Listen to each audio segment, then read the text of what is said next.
What's going on, ladies and gentlemen? Welcome back to another episode of Action Sunday. And as promised in my community post this week, I'm going to look at Angel Has Fallen. I'm going to wrap up the whole Olympus Has Fallen series right now with this. Just put in a nice little bow and move on. So, let's recap the first two movies. Well, obviously, the Olympus Has Fallen is actually a copycat movie of White House Down, or vice versa. But of course, I already talked about those at length. As much as I liked White House Down, I definitely prefer Olympus Has Fallen because it spawned two sequels. Well, let's see. When it comes to this one, where do you go from here? Well, let's see. Mike Banning goes from being disgraced Secret Serviceman to being right-hand man to President Asher. Across the first two movies, one dealing with a North Korean terrorist cell, and then of course an international cell. The cell in London Has Fallen. Of course, you know what happens there. But now here's Angel Has Fallen. So where do we go from here? Well, since it's been 3 years since London Has Fallen, and after much thought into this, you realize, wait a minute. So President Asher technically would have served his term, yes. So he's done. That's one of the reasons why Aaron Eckhart is not back in this. But although Morgan Freeman has reprised his role as Alan Trumbull, who's now gone from Speaker of the House to Vice President to President, he's done. He did the big three.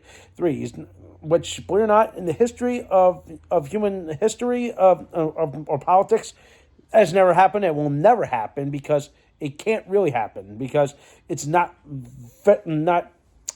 possible to pull that off. But again, it's just movie. But I felt like they pulled it off effortlessly. And of course, Morgan Freeman is now officially graduated from Vice President to President. This, believe it or not, is his second ever movie where he's played a president, the first one being Deep Impact. How ironic, which is also another copycat movie of another famous movie. You might have heard of it, Armageddon. But here we go. Here he is now now at the top of the food chain. Banning's come on his way out. So what happens in this one? Well, you got essentially like a government conspiracy, an attempted assassination attempt on Trumbull, and Banning is framed for the attempted murder.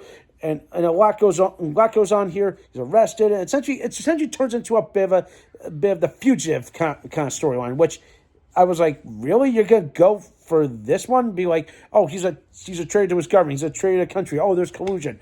Gee, this sounds like shit that we've already done. Why do we gotta go this well? That was the other reason why I think this movie kind of flopped the way it is, because people were like, oh my God, Russia, collusion, both. Fucking drop it, okay? Trump had nothing to do with the collusion. And furthermore, if you read The Fourth Man, Trump had nothing to fucking do with it at all, okay? I'm going to say that right now. I'm sorry to go off on that tangent. But anyway, back to the movie at hand, okay? So there's collusion, supposedly. And now Banning's trying to clear his name. Things go from 0 to 100 in just a matter of minutes after what happened. So he's arrested. He's put in this caravan. Then all of a sudden, the caravan's attacked, and you're like, oh my God, who are these people? Then of course the shock reveal is like, wait a minute, they're some of these special forces. Holy crap, these are people he knows.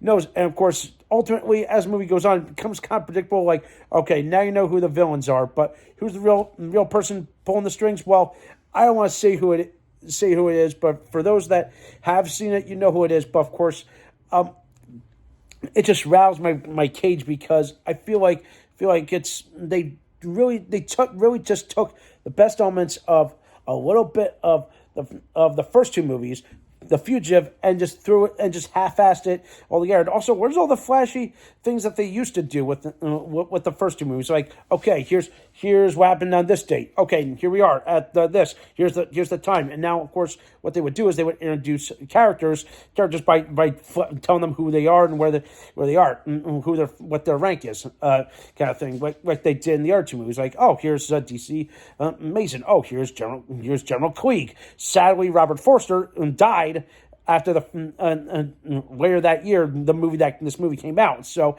there's a reason why you don't see some of these characters back in their roles or actors. You get my point. But it's just a damn shame. Out of everybody, you just get these two, Freeman and Butler, just reprising roles.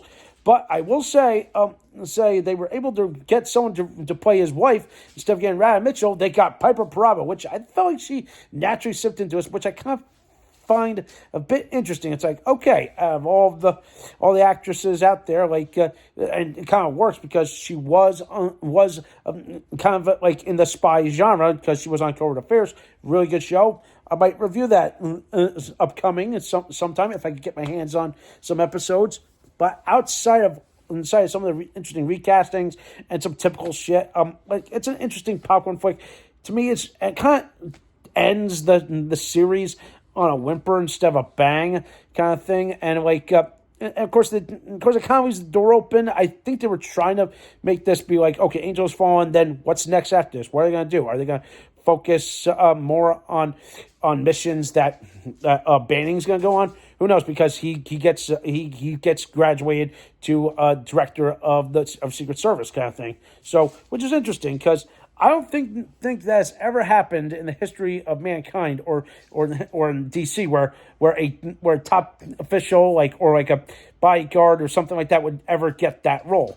And to my knowledge, I don't know any famous directors of the Secret Service at all. And of course, here's the thing: the Secret Service has been around for over 100 years. It's been around after President McKinley was shot back in 1901. And of course, I don't want to bore you with what happened. Of course, if you don't know the history of this or the history of the world, go look into it, okay? Or if you fell asleep during history class, Jesus freaking Christ, go pick up a book and read, okay? But overall, this, again, I really was expecting a little bit more. The action's intense. The thrill seeking is there. But again, there was a bit of that, a little bit of predictability, which is, again, it's a damn shame. I was kind of expecting more. Again, like, not much else I can say. At least Gerard Butler really still brought his A game, but I felt like he could put anybody else and brought any other people back to fill these other voids, because I felt like there was just definitely something missing. But again, like, who knows? If Gerard Butler did say there is going to be others in the works, who knows? But I think the box office receipts show that I think this is it. Just put the win on it. The series is done. If you want to revisit, maybe. Who knows what will happen, okay? And with that in mind, I'm going to give Angel Has Fallen, hate to say this, I'm going to give Angel Has Fallen a 6 out of 10. I want to rate it a little higher, maybe a little lower, but again, I think they were trying to put all their eggs to try to make it as good as possible. Again, it's above average movie, but to me, it's just, they were just half-assing everything and just using stuff from that we already know, like The Fugitive, which I've already reviewed on this channel like years ago. So if you want my thoughts on that, go find that one. Other than that, I'd say give this movie a pass. Pass it if you want to, but if you want to see it just for the completionist, to round out the whole series, give it a watch, all right? So that does for this week. Let me know what you think. Don't forget to subscribe to my channel. Stay tuned for some more awesome and exciting content.